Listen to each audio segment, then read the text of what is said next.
La parabole des ouvriers de la vigne manifeste l'absence de hiérarchie dans le royaume des cieux.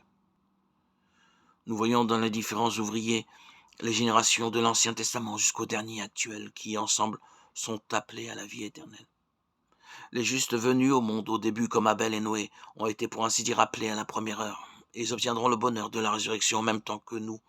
D'autres justes venus après, tels que Abraham, Isaac et Jacob, et tous ceux qui vivaient à leur époque ont été appelés à la troisième heure, et ils obtiendront le bonheur de la résurrection en même temps que nous.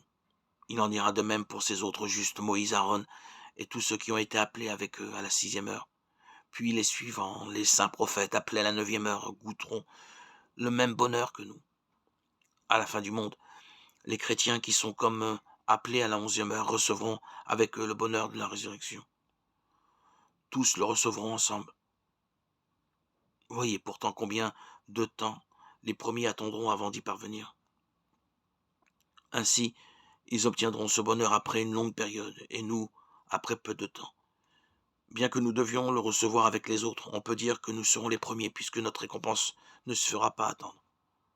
Quand il s'agira de recevoir la récompense, nous serons tous à égalité, les premiers comme s'ils étaient les derniers, et les derniers comme s'ils étaient les premiers. Parce que la pièce d'argent, c'est la vie éternelle.